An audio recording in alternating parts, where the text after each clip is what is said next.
Bon eh bien bonjour à toutes et à tous les amis, j'espère que vous allez bien, j'espère que vous passez un bon week-end. On se retrouve ce soir comme tous les week-ends pour faire le débrief hebdo de la semaine et pour préparer la semaine qui suit.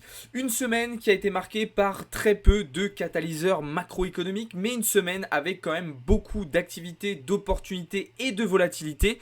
Une semaine globalement très très belle sur les marchés financiers. Là on le voit actuellement à l'écran sur le marché crypto, mais ça a été le cas aussi sur les marchés financiers traditionnels. Juste avant de commencer, comme d'habitude, n'hésitez pas à vous abonner et à nous rejoindre dans le serveur Discord. Vous avez le lien en bio et en description. On va donc commencer par un premier point sur le marché crypto avec une journée et surtout une semaine totalement dans le vert sur le marché crypto, avec un Bitcoin qui est repassé au-dessus des 47 000 $, qui est même venu toucher les 48 000 $, Ether qui s'est approché des 2500 $, et globalement de jolies performances sur les alts. Alors, que va-t-il se passer désormais? Est-ce qu'on va continuer de monter ou est-ce que c'est le moment pour BTC de corriger? Alors déjà, dites-moi ce que vous en pensez dans le chat et dans les commentaires. Personnellement, je considère qu'on est arrivé de nouveau sur un top local sur le BTC. Ok, c'était le plan que je vous avais présenté dans la semaine. Venir chercher entre 45 000 et 46 000 $, avec potentiellement l'éventualité de venir chercher les 48 000 $, zone sur laquelle nous avions pas mal d'ordres à venir récupérer. D'accord? Donc la target haute des 48 000 $ a été saisie. Ok? On voit que ça a été pris sur une mèche en 4 heures, mais que c'est un niveau sur lequel on a été rejeté. Et à partir de ça, maintenant il y a quand même pas mal d'indicateurs qui me font dire qu'on pourrait respirer. Alors respirer, attention, ça veut pas dire que le marché, ça y est, on a fini, on va plus jamais remonter. Non, non, non. Ça veut dire que là, on va avoir besoin de respiration, on va avoir besoin de retracement. Premier élément qu'on peut identifier, c'est la formation du coup d'un double top. En 4 heures, voire en daily, on observe qu'on est rejeté de nouveau sur ce niveau intermédiaire des 48 000 $. Alors, c'est un indicateur relativement faible et c'est pas forcément le genre de pattern que j'apprécie particulièrement trader. Mais il y a d'autres éléments qui me font dire que c'est le moment pour BTC de respirer.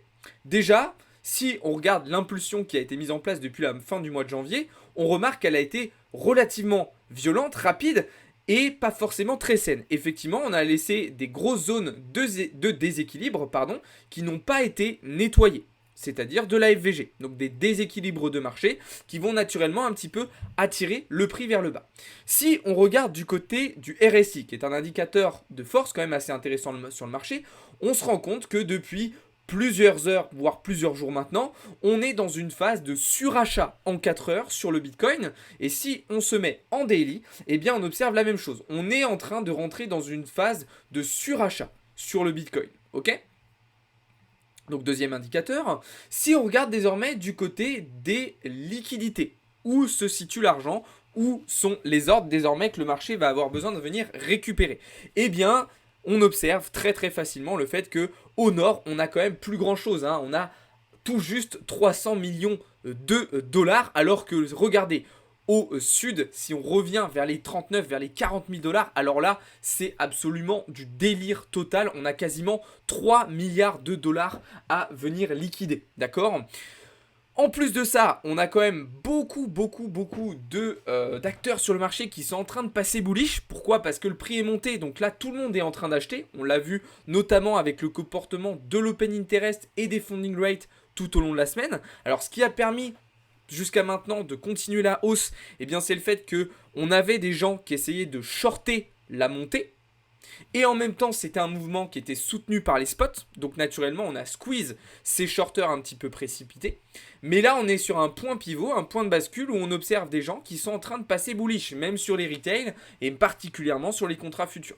Donc c'est là où potentiellement on va avoir un changement, une inversion de comportement, de sentiment de marché, avec potentiellement des whales qui vont commencer à prendre des profits, ok, pour celles par exemple qui avaient acheté à 38 000, 39 000 $, et des retails qui vont se passer bullish, qui vont passer bullish. Et donc c'est à partir de ce moment-là où on pourrait du coup avoir un retracement pour squeeze justement tous ces acheteurs un petit peu tardifs. En gros, là, il y en a qui vont commencer à FOMO. Alors, ce qui serait super intéressant, ce serait d'avoir une petite phase de range. C'est ce qui va se passer probablement dans le week-end.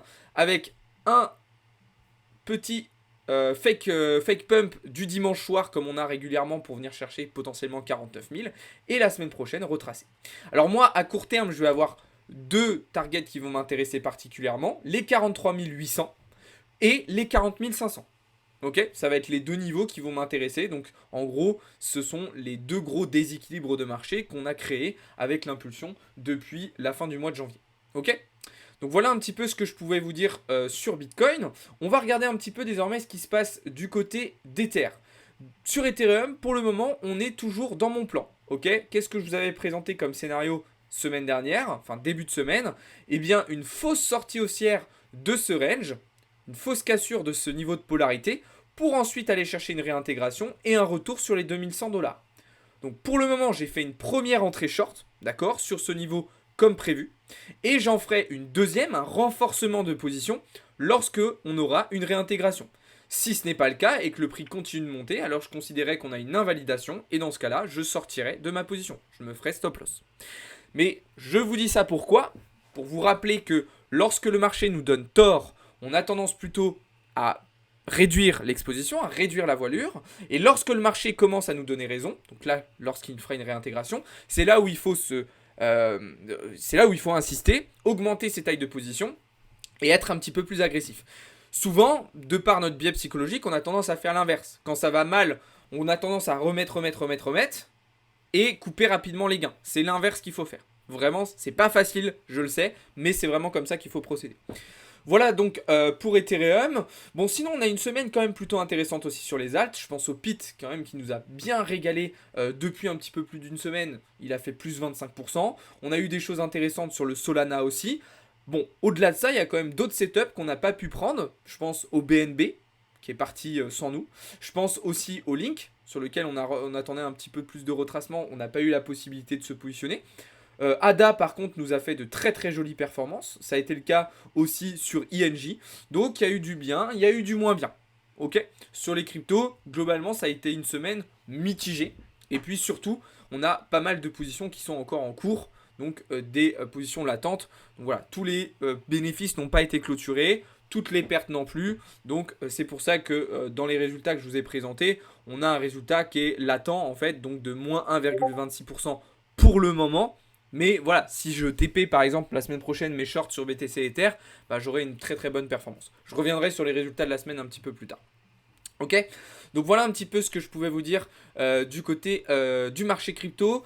Si vous voulez un petit peu plus d'infos aussi sur les actualités, je vous invite à aller voir sur notre chaîne YouTube les différentes vidéos qu'on vous a partagées tout au long de la semaine. Je vous ai parlé notamment de ce qui s'était passé du côté d'Hyperliquid, d'accord? Donc les grosses bad news qu'on a eu du côté d'Hyperliquid. Je vous ai parlé des prochains airdrops, launchpad et des prochaines opportunités d'argent facile, entre guillemets, d'argent magique, même si j'aime pas trop ces termes-là, que vous pouviez saisir sur le marché crypto dans les prochaines semaines. Donc n'hésitez pas à aller voir les autres vidéos YouTube et puis n'hésitez pas aussi à aller venir voir ça dans le serveur Discord puisque c'est absolument là-bas qu'on vous partage toutes ces informations-là, les amis.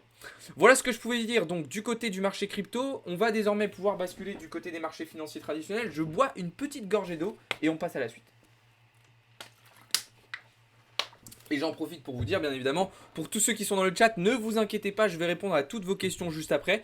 Là, on est en phase explicative, phase d'enregistrement. On passe donc là au marché tradi et après je prendrai toutes vos questions. Alors les marchés traditionnels qui ont été ultra bullish aussi cette semaine, une semaine qui a été notamment marquée par un nouvel ATH du S&P 500 qui a dépassé très largement la barre des 5000 points. C'est absolument dingue ce qui se passe actuellement sur les marchés américains. Alors attention, c'est toujours des marchés qui sont surboostés par le secteur de la tech, notamment les 7 magnifiques, d'accord, donc GAFAM plus Nvidia et Tesla. D'ailleurs, Nvidia qui a atteint un nouveau sommet en termes de capitalisation cette semaine, c'est du délire total. Il faut savoir qu'en termes de market cap, en termes de capitalisation, Nvidia pèse plus lourd à lui tout seul que l'ensemble des marchés chinois. C'est du délire les amis, la puissance des grosses capitalisations de la tech aux États-Unis donc qui surboostent ces indices. Alors justement, ça me fait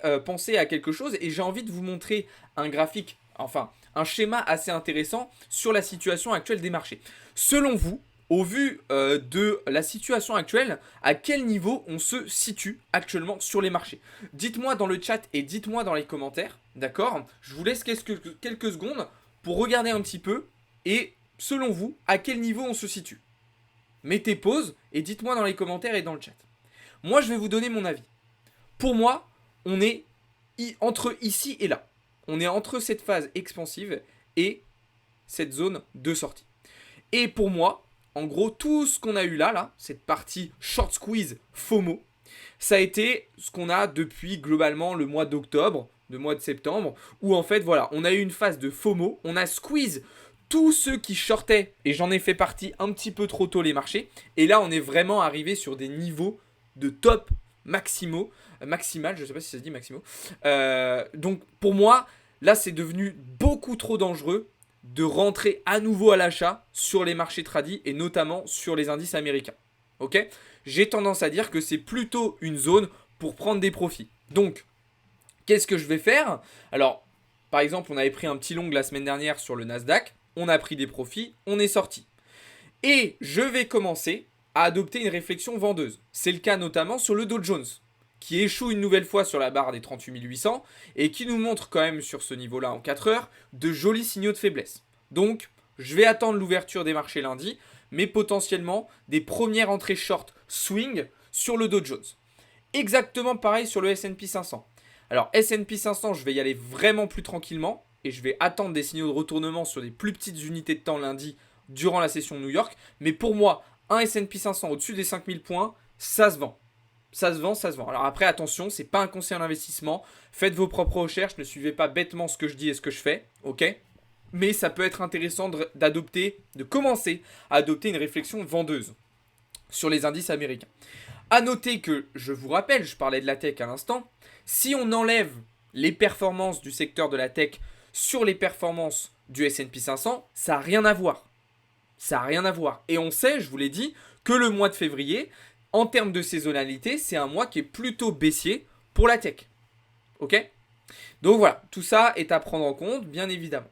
Alors, au-delà de ça, on a eu aussi cette semaine des données macroéconomiques qui ont été positives pour les États-Unis. Je pense notamment aux chiffres qu'on a eu lundi, à savoir les chiffres des PMI, PMI notamment de services aux États-Unis, qui nous montrent encore qu'on a une activité économique très résiliente, très résistante aux États-Unis.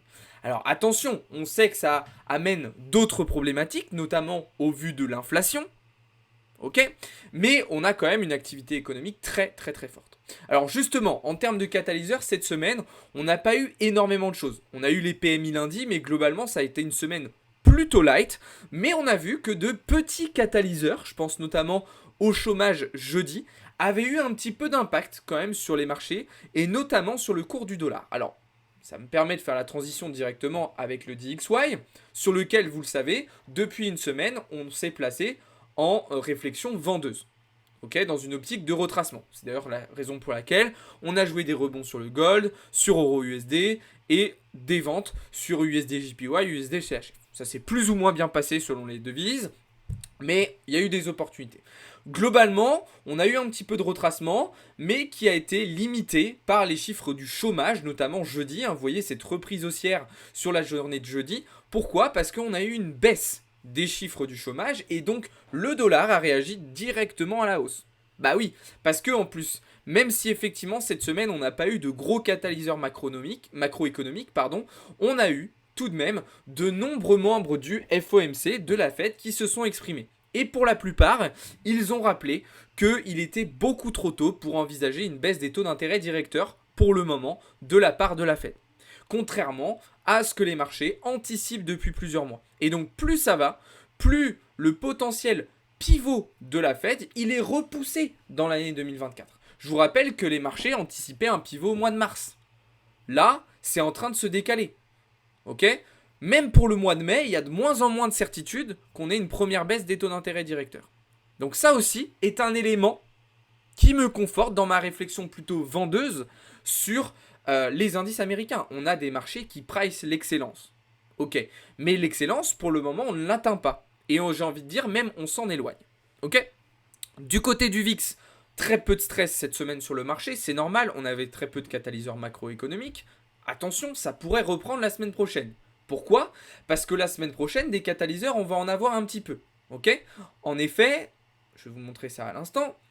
Mardi, on aura les chiffres, la première publication des chiffres de l'inflation de l'année 2024 aux États-Unis.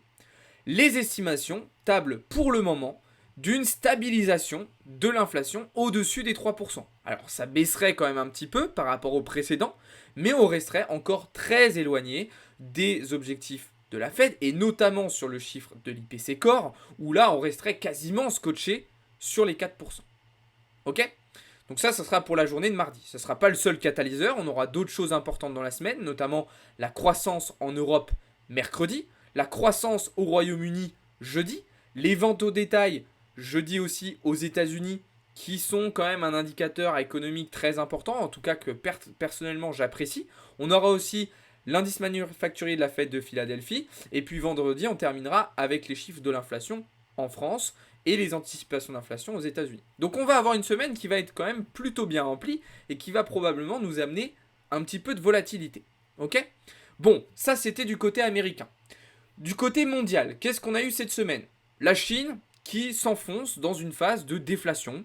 Ça fait plusieurs semaines et plusieurs mois que je vous en parle, et j'ai insisté sur ce point cette semaine pour vous montrer qu'on avait quand même un certain nombre d'indicateurs économiques qui n'étaient pas très rassurants. Il faut savoir que la Chine, les seules fois où elle a été dans des grosses phases de déflation, ça a été lors de crises financières mondiales assez importantes.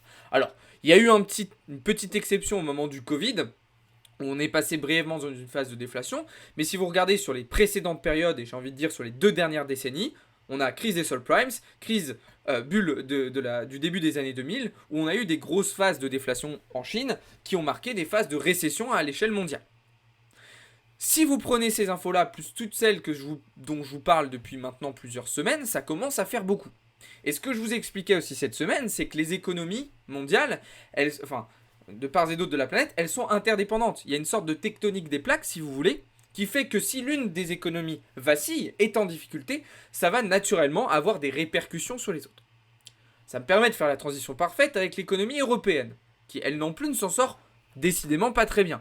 On a eu notamment cette semaine les chiffres de la production industrielle en Allemagne. On a eu aussi les chiffres de l'inflation qui baisse. Mais comme je vous ai expliqué, le problème en Europe, c'est que oui, on a une inflation qui baisse, mais elle baisse pas assez pour envisager que la BCE baisse ses taux d'intérêt directeurs. Et puis de toute façon, j'ai envie de vous dire, tant que la Fed va pas pivoter, la BCE ne le fera pas. Il y a très peu de probabilité que ce soit la Banque Centrale Européenne qui prenne l'initiative d'une baisse de taux avant la Fed. C'est très très peu probable. Et puis la deuxième problématique, c'est qu'on a une Europe qui continue de s'enfoncer dans la récession. Ça me permet de faire un lien technique avec nos positions sur les indices européens, sur lesquels là aussi on adopte plutôt des réflexions vendeuses. Alors on a eu une semaine plutôt calme sur le CAC et sur le DAX, qui se sont maintenus sur leur niveau actuel. On est toujours dans nos positions vendeuses actuellement. Par contre, là où ça nous a donné davantage raison, ça a été sur l'indice britannique, le FTSE, qui lui est bien reparti à la baisse. Donc ça, c'est plutôt sympa. Ok ? Globalement, vous le voyez, on reste sur nos lignes directrices et sur nos réflexions actuelles. Ok ? Donc voilà ce qui se passe un petit peu partout dans le monde, et voilà pourquoi il faut vraiment être très très prudent. Je reviens sur le programme de la semaine prochaine. Mardi, je vous ai parlé des chiffres de l'inflation aux États-Unis, mais on aura aussi le premier rapport de l'OPEP. Et là, ça va être intéressant. Là, ça va être intéressant du côté du pétrole. Ok ? Je vous rappelle que l'OPEP a revu ses objectifs du prix du baril, contrairement à ce qu'on avait sur les précédentes années. Un prix du baril qui doit être, selon l'OPEP, entre 72 et 83-87 dollars. Ok ? Donc on est dedans. Mais on est plutôt sur un niveau bas, du coup, de cette fourchette de prix dans laquelle l'OPEP veut maintenir le prix du baril. Donc, je vous l'avais expliqué, rappelez-vous, au mois de décembre, que moi, j'allais plutôt adopter une réflexion haussière, acheteuse sur 2024, sur le cours du pétrole. Là, on voit qu'on a une reprise haussière qui peut être intéressante. Potentiellement, ce qu'il faudrait pour envisager une prise de position, ce serait un petit retour sur cette structure et ensuite viser plus haut. Mais pour le moment, je n'ai pas suffisamment de confirmation pour me positionner. Donc je vous tiendrai au courant dans la semaine, dans le serveur Discord, d'éventuelles prises de position. Ça, c'est pour le gold. Tant que je suis sur les matières premières, pour le pétrole. Tant que je suis sur les matières premières, justement, Petit point sur le gold. Donc vous le savez, le gold à moyen terme, on a une réflexion plutôt vendeuse, mais on a opté sur des petites positions acheteuses pour jouer des rebonds dans la semaine, étant donné qu'on a identifié un petit peu de retracement sur le cours du dollar. Bon, globalement, le gold cette semaine qui a oscillé entre les 2015 points et les 2050, il y a eu pas mal de volatilité sur le gold. Il n'a pas forcément été facile à trader intra-session. Il y a eu beaucoup de pièges acheteurs et beaucoup de pièges vendeurs. Donc c'est vrai que bon, j'ai été quand même plutôt prudent, il m'a permis de réaliser des jolis bénéfices en début de semaine, mais après je me suis quand même calmé parce que je voyais que la situation se complexifiait de manière assez particulière. Ok ? Donc, voilà un petit peu ce que je pouvais vous dire sur la situation des marchés, les amis. La semaine prochaine, en termes de live, ça va être une semaine un petit peu particulière. Pourquoi ? Parce que à partir de mercredi soir, je serai en Italie. Donc, je ne serai plus en capacité d'effectuer tous les lives de manière habituelle. Mais ne vous inquiétez pas, il y aura l'équipe de trading de Blockchain Capital qui sera là pour assurer les différentes sessions, les différents cours. Juste, il n'y aura pas de matinale jeudi et vendredi parce que du coup, je serai à l'étranger. Donc, je ne serai pas en capacité d'assurer ces lives-là. Vous inquiétez pas, je vous tiendrai au courant quand même un petit peu dans le serveur Discord de ce qui se passera. Donc voilà, de mercredi soir jusqu'à dimanche, je serai un petit peu moins présent. Mais encore une fois, vous inquiétez pas, il y aura tout le reste de l'équipe Blockchain Capital qui sera là pour assurer les lives, les vidéos, etc., etc. On termine avec un petit point sur les résultats de la semaine que je vous ai partagé tout à l'heure. Globalement, ça a été une semaine plutôt intéressante. À nouveau, je me suis retrouvé un petit peu plus en difficulté sur le secteur des cryptos. Okay, oui, j'ai eu de la réussite sur certaines choses, mais sur d'autres, beaucoup moins. Donc voilà, globalement, c'est vrai que le marché des cryptos me pose beaucoup plus de difficultés en termes, je parle là bien de trading, ok, en termes de mes investissements spot, eux se passent très très bien, j'arrive à faire des bons résultats. Mais sur la partie trading, intraday, j'ai beaucoup plus de difficultés. Heureusement, je me hedge avec mes performances sur les marchés traditionnels qui sont là beaucoup plus intéressantes. Vous le voyez, plus 2,6% cette semaine, plus 8% dans la partie mentorat PropFirm cette semaine. D'ailleurs, je refélicite Daddy, un de nos membres du mentorat, qui a validé sa phase 1 cette semaine, ou c'était la semaine dernière, oui, c'était cette semaine, de PropFirm, donc voilà, top. Et puis sur le service premium, on a été sur quasiment 4% aussi. Donc globalement, ça a été une belle semaine. Voilà les amis, on arrive au terme de cette vidéo. Pour ceux qui sont sur les lives, ne bougez pas, je vais répondre à toutes vos questions dans un instant. On va continuer de discuter. Pour ceux qui étaient sur YouTube, merci beaucoup d'avoir regardé cette vidéo. Je vous souhaite à toutes et à tous une très bonne soirée, un très bon week-end. Et on se retrouve très très rapidement. Ciao tout le monde, c'était Alex pour Blockchain Capital.